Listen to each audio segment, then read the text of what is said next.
ایسے کون سے 5 لوگ ہیں جن کی نماز قبول نہیں ہوتی اور کیا ہم بھی ان میں سے ایک تو نہیں؟ یہ جاننا ہمارے لیے بہت ضروری ہے۔ دوستو حدیث شریف میں موجود ہے کہ 5 لوگوں کی نماز اللہ کی بارگاہ میں قبول نہیں ہوتی۔ 5 لوگوں کی نماز دنیا میں ہی ان کے منہ پر مار دی جاتی ہے۔ ابن ماجہ کی حدیث ہے کہ حضرت ابن عباس رضی اللہ تعالی عنہ سے روایت ہے کہ 5 لوگ ایسے ہیں جن کی نماز ان کے سروں کے اوپر بھی نہیں جاتی ہے، یعنی کہ 5 لوگ جب نماز پڑھتے ہیں ان کی نماز تو ان کے سروں کے اوپر تک نہیں جاتی۔ حدیث شریف میں ہے کہ جب کوئی بندہ نماز پڑھتا ہے تو اس کی نماز سب سے پہلے آسمان پر، پھر دوسرے آسمان پر، پھر تیسرے آسمان پر، اسی طرح کرتے کرتے پھر وہ بلندیوں کی طرف جاتی ہے اور پھر اللہ کی بارگاہ میں پہنچتی ہے اور پھر اللہ اس نماز کو قبول فرماتا ہے۔ مگر 5 لوگ ایسے ہیں جن کی نمازیں ان کے سروں کے اوپر بھی نہیں جاتی ہیں۔ ان 5 لوگوں کی نماز دنیا میں ہی ان کے منہ پر مار دی جاتی ہے۔ آج کی اس ویڈیو میں ہم آپ کو 5 ایسے لوگوں کے بارے میں بتانے والے ہیں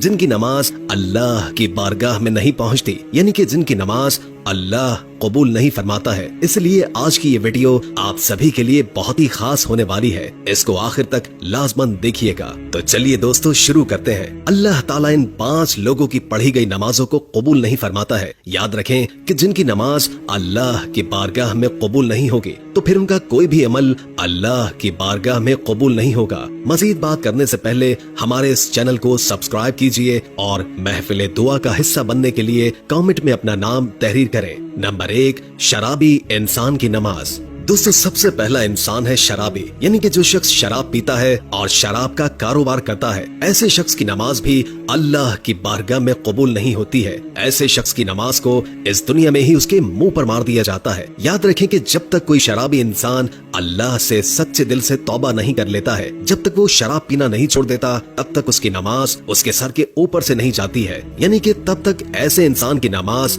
اللہ کی بارگاہ میں نہیں پہنچتی ہے۔ دوستو کسی زمانے میں ایک سود خور شخص تھا جو نماز کا پابند تھا، لیکن پیسہ جب اس کے پاس زیادہ آنے لگا تو اس نے شراب پینا شروع کر دیا، یعنی کہ وہ ہر وقت شراب کے نشے میں رہنے لگ گیا۔ ایک دن وہ شراب کے نشے میں دھت ہو کر سیڑھیوں سے نیچے اتر رہا تھا کہ ایک دم سے وہ منہ کے بل زمین پر گرا اور وہیں مر گیا۔ اس کا بیٹا کئی روز تک اپنے باپ کے غم مناتا رہا۔ ایک دن بیٹے نے باپ کو جب خواب میں دیکھا تو پوچھا، ابا آپ کے کیا حال ہے؟ تو باپ نے کہا کہ نہ پوچھ بیٹے، میری نمازوں کا مجھے کچھ بھی فائدہ نہ ہوا، میں شراب کے نشے میں سیڑھیوں سے نیچے اتر رہا تھا، بجائے زمین کے گرنے کے میں سیدھا جہنم میں گر گیا۔ اس لیے یاد رکھیں کہ جو شخص شراب پیتا ہے وہ اس دنیا میں بھی ذلیل و رسوا ہوتا ہے اور کل آخرت میں بھی اتنا بڑا ذلیل ہوگا کہ اس کی نمازیں اس کے منہ پر مار دی جائیں گی، یعنی کہ اس کی کوئی بھی عبادت اللہ کی بارگاہ میں قبول نہیں ہوگی۔ نمبر 2، والدین کو ستانے والا۔ دوستو دوسرا انسان وہ ہے جو اپنے والدین کو رلاتا ہے، ماں باپ کو ستاتا ہے، ماں باپ سے ناراض رہتا ہے۔ ایسے شخص کی نماز کو بھی اللہ دنیا میں ہی اس کے منہ پر مار دیتا ہے۔ یاد رکھیں کہ جس انسان سے اس کے والدین ناراض رہتے ہیں اس انسان سے اللہ اور اللہ کے رسول بھی ناراض ہوتے ہیں، اور جس انسان سے اللہ ناراض ہوگا تو پھر اس شخص کی نماز کیسے قبول ہوگی؟ اس کی دعا اللہ کی بارگاہ میں کیسے قبول ہوگی؟ ہرگز نہیں۔ ایسے شخص کا کوئی بھی عمل اللہ کی بارگاہ میں قبول نہیں ہوگا۔ اس لیے جن کے ماں باپ ان سے ناراض ہیں تو خدا را وہ اپنے ماں باپ کو آج ہی راضی کر لیں، ورنہ آپ کی بھی نماز اللہ کی بارگاہ میں قبول نہیں ہوگی۔ نمبر 3، شوہر سے ناراض بیوی۔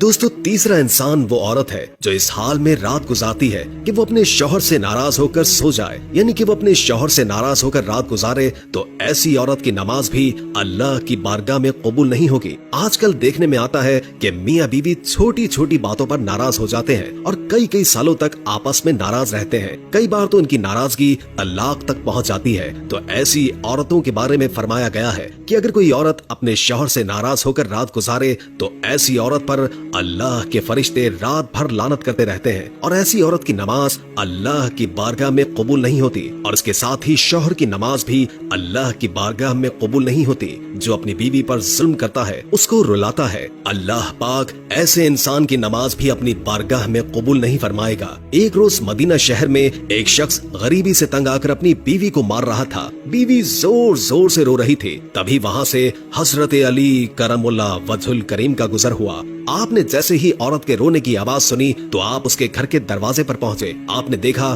کہ ایک شخص اپنی بیوی کو مار رہا ہے۔ حضرت علی نے پوچھا، اے شخص یہ تو کیا کر رہا ہے؟ تو وہ شخص کہنے لگا، یا حضرت علی